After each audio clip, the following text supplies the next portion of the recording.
Madame la ministre, bonjour. Bonjour. Que répondez-vous à l'ancien Premier ministre, Billy Binzé, qui affirme qu'il y a un an, le général Oligui Nguema a pris le pouvoir pour lui-même et n'avait pas de projet pour le Gabon? Eux qui se sont accaparés le pouvoir depuis 2009, ils prétendaient avoir des projets. L'avenir en confiance en 2009, l'égalité des chances en 2016. Ils avaient prédit un Gabon émergent en 2025. Quels sont les résultats de ces projets? Si ce n'est le néant. Ils ont servi aux Gabonais pendant 14 ans, l'outrecuidance, l'arrogance, le mépris, les détournements de deniers publics, la concussion, la corruption, les maquettes et les éléphants blancs. Le général de brigade Brice Oligui Nguema arrive au pouvoir et en un an, les réalisations sont concrètes. Il a sorti le Gabon des éléphants blancs et des maquettes pour avoir des réalisations concrètes sur le terrain. 193 kilomètres de route en un an, près de 19 000 intégrations à la fonction publique. On voit bien la relance de l'économie. La dette colossale et abyssale qu'ils ont engrangée pour le pays, nous l'avons trouvée avec des arriérés d'impayés qui ont tous été régularisés en 3 mois. Aujourd'hui, je tiens quand même à rappeler que le service de la dette, c'est 44,5% du budget 2024. Donc, c'est pour dire dans quel état ils ont laissé le pays. Donc, ils veulent ramener le débat à un problème de personne. Mais le problème ici, ce n'est pas la personne du général de brigade Brice Oligui Nguema, c'est l'état dans lequel était le pays et qui a fait que son arrivée au pouvoir a été plébiscitée par les Gabonais et elle est toujours plébiscitée encore aujourd'hui. Alors, ce que dit l'ancien Premier ministre, c'est que si le général Oligui Nguema avait vraiment voulu sauver la démocratie gabonaise, eh bien, il aurait confié le pouvoir à celui qui, à ses yeux, avait gagné l'élection de 2023, à savoir le professeur Ondo Ossa. Ah, donc, M. Alain-Claude Billié-Binzé reconnaît que les résultats qui ont été annoncés sous son magistère alors qu'il était Premier ministre étaient donc faux. Parce que eux, ils ont annoncé que Ali Bongo Ondimba avait été élu à 64% des voix. C'était faux. Donc, c'est à ce moment-là que lui aussi aurait dû dire que c'était faux. Mais sur le fond, Madame la Ministre, que répondez-vous au professeur Ondo Ossa lui-même qui dit qu'il a gagné l'élection de l'année dernière et que c'est lui qui devrait être président aujourd'hui? Le problème, c'est qu'il n'y avait rien qui disait que M. Ndos avait gagné l'élection. À partir du moment où le Centre gabonais des élections avait déclaré Ali Bongo vainqueur et qu'il n'y avait aucun moyen de revenir en arrière là-dessus, les militaires ont déposé celui que le Centre gabonais des élections a déclaré vainqueur de l'élection. Et ils ont dissous toutes les institutions. Et s'il vous plaît, dans quel pays au monde l'élection telle qu'elle a été organisée au Gabon en 2023 aurait pu être validée? On sait que cette élection n'en était pas une. Elle était entachée de fraude. Donc cette élection dans un pays normal devait simplement être dissoute et être reprise. Et c'est ce que les militaires ont fait. Donc le fichier électoral, on l'a tous contesté, il était gonflé, il y avait les vivants, les morts, il y avait tout le monde dessus. C'est pour cela que lorsque les militaires arrivent au pouvoir, l'élection est dissoute parce qu'elle était fraudée de bout en bout depuis son processus jusqu'à l'annonce des résultats. Et il fallait que le pays rentre dans une transition pour revoir la Constitution, revoir le code électoral, revoir la liste électorale, le fichier électoral, permettre aux Gabonais d'avoir des cartes nationales d'identité. Et je vous rappelle que tout ceci est en train d'être fait. Les Gabonais sont en train de se procurer une carte nationale d'identité électronique. Donc, il fallait cette remise à plat et c'est ce qui est en train d'être fait pendant cette période de transition. Et nous allons vers des élections où le président sera élu et réellement élu par le peuple gabonais. Alors, en vue du référendum de la fin de l'année, le Comité constitutionnel national a élaboré un projet qui a été remis ce samedi au président de transition et dont on connaît maintenant les grandes lignes. Dans le nouveau régime, il n'y aura plus de Premier ministre. À l'issue de la présidentielle de l'an prochain, le futur chef de l'État incarnera, je cite, un exécutif monocéphale. Et du coup, certains Gabonais, Madame la Ministre, se demandent si ce futur élu ne deviendra pas un hyper-président qui cumulera tous les pouvoirs dans ses mains. La plus grande démocratie occidentale, les États-Unis d'Amérique, ont un exécutif monocéphale avec un président et un vice-président élus au même moment. Au Gabon, ce que la future constitution prévoit, c'est un président, un vice-président de la République et un vice-président du gouvernement. Le président de la République, ce qui est fondamental, c'est qu'il sera élu et réellement élu. Il assumera donc pleinement ses responsabilités.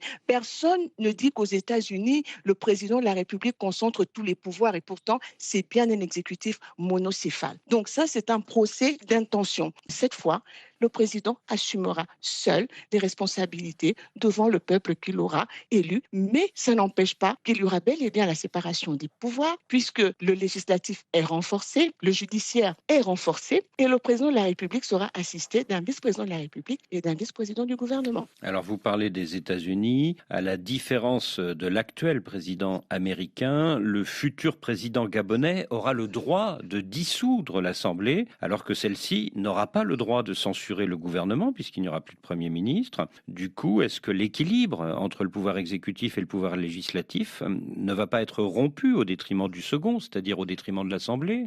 L'Assemblée nationale aura le droit de destituer le président quand même, hein. Et la dissolution du Parlement est encadrée. Le président ne se lèvera pas un beau matin pour dissoudre le Parlement pour ses propres intérêts. L'un des gros avantages de cette constitution, contrairement à ce qui a été par le passé, c'est qu'elle ne pourra pas être modifiée au coin d'une table. Le président de la République qui voudra modifier cette constitution à son profit, il sera destitué. Donc, ce que les Gabonais voient depuis que le président de la République, Brice Clotaire Oligui Nguema, est là, c'est que tout le pays est en chantier. Les chantiers qui avaient été abandonnés sont aujourd'hui en train d'être livrés. Et j'ai entendu M. Alain-Claude Bilé-Binzé dire que le président de la République achève des chantiers commencés sous Ali Bongo. Mais je lui réponds fort heureusement parce que M. Brice Clotaire Oligui Nguema, en homme d'État, assure la continuité de l'État. Ces chantiers ont été entamés, soi-disant pour le bien des Gabonais, donc on les achève. Et je comprends mieux pourquoi sous Ali Bongo, en 14 ans, les chantiers laissés par son prédécesseur n'ont pas été achevés. Et je vous prendrai l'exemple du stade omnisport président Bongo, dont la réflexion a commencé depuis avant 2009. Ali Bongo a passé 14 ans au pouvoir sans achever ce chantier qui est en plein centre-ville. Et il a fait pire, il a même détruit ce que son prédécesseur avait laissé de bien. Je prendrai l'exemple de la Cité de la démocratie. Nous avions dans cet endroit un palais des congrès, un palais des banquets, un palais des spectacles en marbre, une cinquantaine de villas très haut standing. Ali Bongo a tout fait raser au motif de construire un terrain de golf. Et dans le même temps, il a organisé des conférences internationales sous des tentes au Jardin botanique.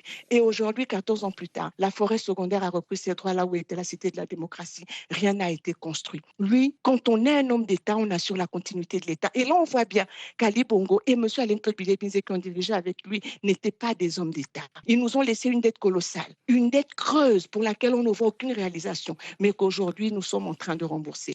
Le président Brice Clotaire Oligui Nguema se trouve actuellement en Chine, mais par honneur, parce qu'il a décidé de rendre au Gabon et aux Gabonais leur dignité. Avant de se rendre au FOCAC, il a remboursé des arriérés de la dette du Gabon à la Chine pour 13 milliards de francs CFA. Et il va en Chine, la tête haute, parce qu'aujourd'hui, le Gabon a retrouvé sa dignité parmi le concert des nations. On est loin de ces images dégradantes, indécentes, d'un président de la République incapable de se mouvoir. Ces images étaient tellement difficiles que même sa femme a détourné le regard lorsqu'il est parti à l'intronisation du roi Charles III. Et les Gabonais retrouvent la dignité lorsqu'on voit le président Brice Clotaire Oligui Nguema descendre de l'avion et marcher d'un pas magistral, d'un pas assuré, comme l'assurance que les Gabonais ont aujourd'hui que leur avenir sera meilleur qu'hier. Alors vous dites, Madame la Ministre, que dans le nouveau régime, l'Assemblée aura certes le pouvoir de destituer le président de la République, mais ce ne sera que dans un cas très exceptionnel, celui de haute trahison, si par exemple le président veut se présenter pour un troisième mandat. Alors, est-ce que dans la vie courante, l'action du gouvernement ne va pas échapper à tout contrôle parlementaire? Pourquoi l'action du gouvernement échapperait-elle au Parlement? Le Parlement a-t-il pour seule mission de destituer le président de la République? Vous n'avez pas encore lu cette constitution. On vous a dit qu'il y aura un vice-président du gouvernement. Il y aura certainement des dispositions qui permettront à ce vice-président du gouvernement de répondre pour le compte du gouvernement devant le Parlement. Donc, il faut savoir que ce projet de constitution est quand même issu du dialogue national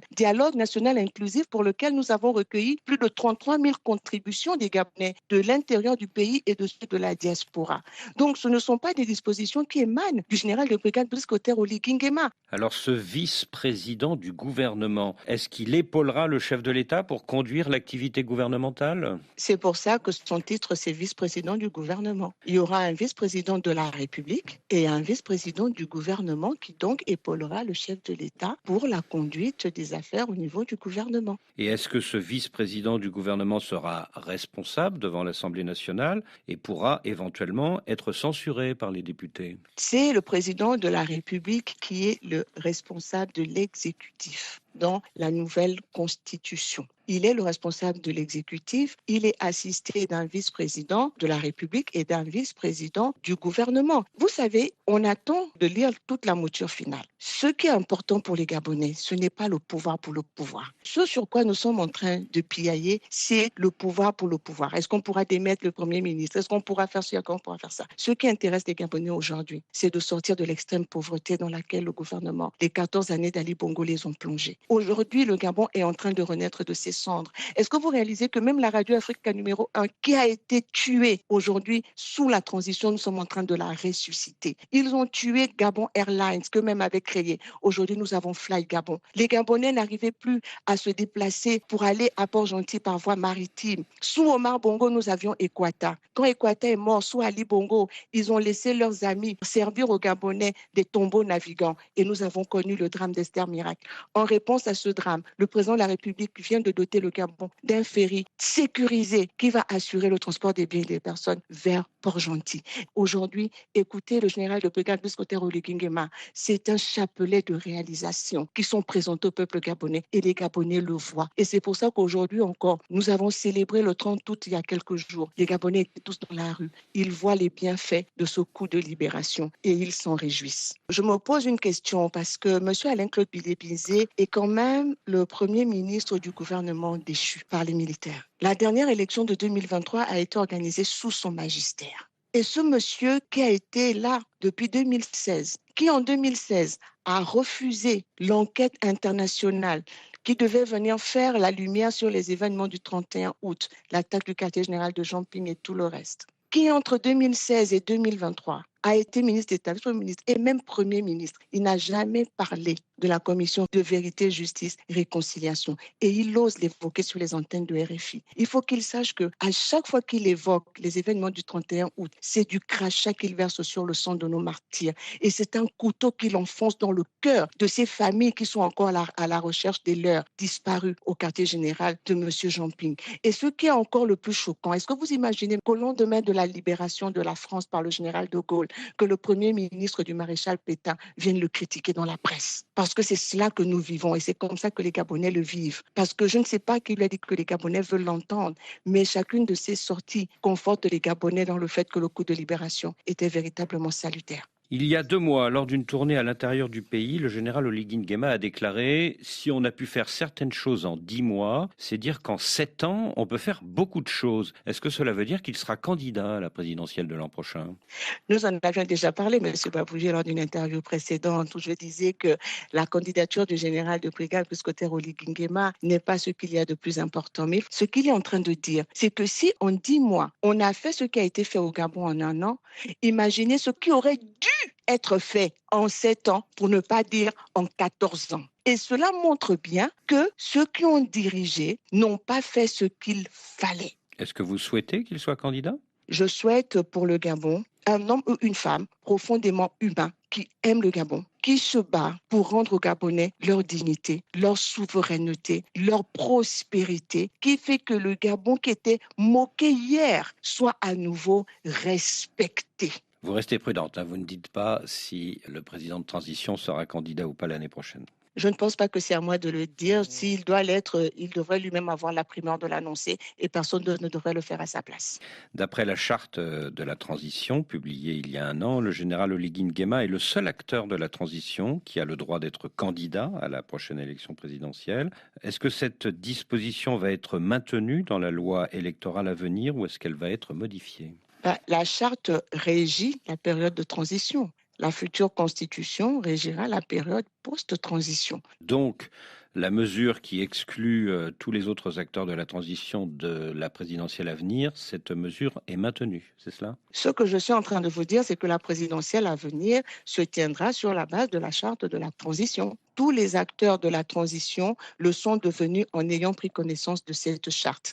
Et s'ils sont entrés dans le gouvernement et s'ils sont partie prenante de cette transition, ça veut dire que cette disposition ne les dérange pas. Et cette disposition semble en déranger plus d'un, surtout à l'extérieur du Gabon, quand elle ne dérange dérange pas du tout les Gabonais. Je vous ai dit que les Gabonais sont en train de construire leur propre modèle, ils assument. Nous avons vécu un coup de libération à nul autre pareil. Nous vivons une transition qui est tout aussi particulière et qui ne ressemble à aucune autre des transitions qui se déroulent ailleurs dans le monde ou même sur le continent. Donc, nous avançons avec nos réalités sociologiques, avec la réalité de notre histoire et des dispositions qui pourraient peut-être vous déranger, vous, Monsieur Boaboufi, en tant que Français, ne dérangent nullement les Gabonais et c'est ce qui est le plus important. Madame la ministre Laurence Ndong, je vous remercie. Merci à vous.